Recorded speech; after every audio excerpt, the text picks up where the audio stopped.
Today we're going to be looking at a matte finish, also known as a frosted finish, versus GAN's UV coating finish. I'm going to be splitting this into 5 small parts. First, we're going to be talking about what UV coating is.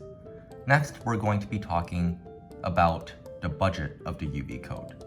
And then we're going to be talking about appearance and the grip.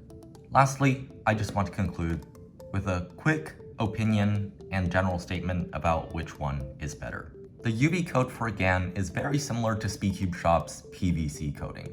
If you go ahead and take a look, if I just angle the cube a little bit, it's a lot more reflective than the matte or frosted finish. This is due to basically what they added on top as a layer to the cube. It's almost as if they laminated the frosted cube, but did so in a way that would encapsulate the entire 3D object, and it makes it feel a lot smoother, or it's almost similar to glass if glass was more plasticky. With that out of the way, let's talk about the price.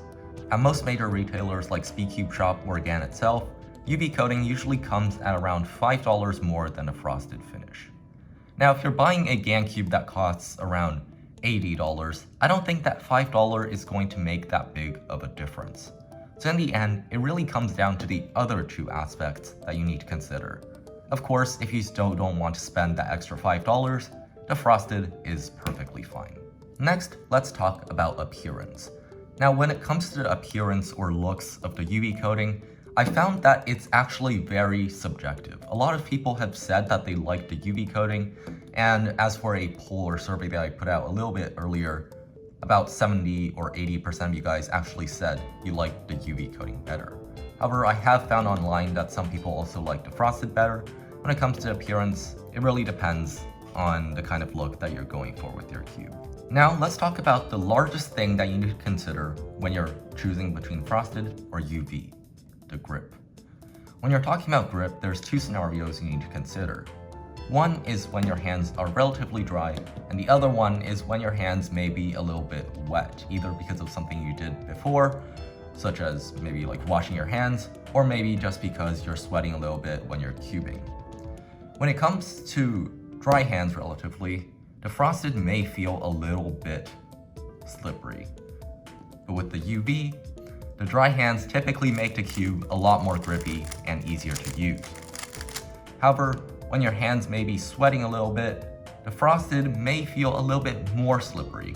However, with the UV coating, if you have a little bit of moisture on the surface, your hands become very slippery. Now, when GAN released the UV coating, I'm pretty sure the tag that they put on it is it's supposed to reduce your slipperiness or improve your grip. And now, while I do see that happening when I have relatively dry hands, it doesn't work as well when I'm actually in like a 100 solve session, or maybe even a 200 solve session or something like that. My hands typically get sweaty towards the end, and it just makes the cube way too slippery.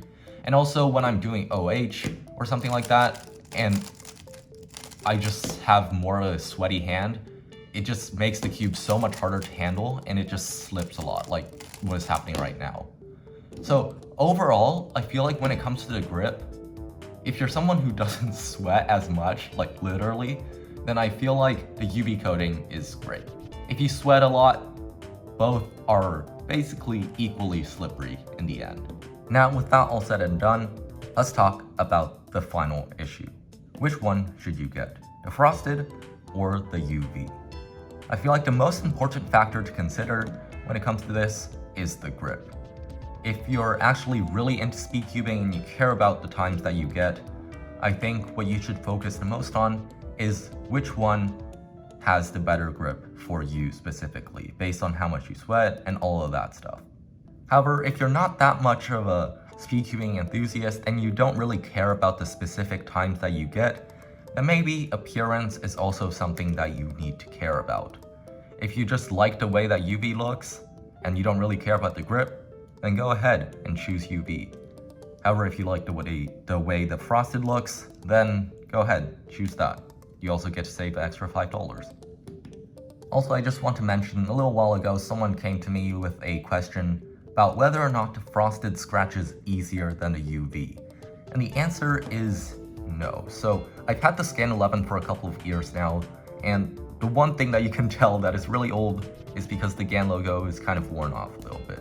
But when it comes to scratches, there's really no obvious ones that you can see. And I've even heard that potentially UV actually scratches easier than frosted if you have it in contact with something like your keys or something like that. But overall, I doubt both of these. I doubt either of these scratch as easily as you may think. That about wraps up today's video. And I know I usually don't say this, but if you're watching till this point, please go hit that subscribe button if this content interests you.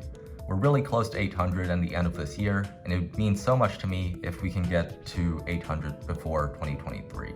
With that, I hope you guys enjoyed this video, and you have a great 2023. Goodbye, and see you all next year.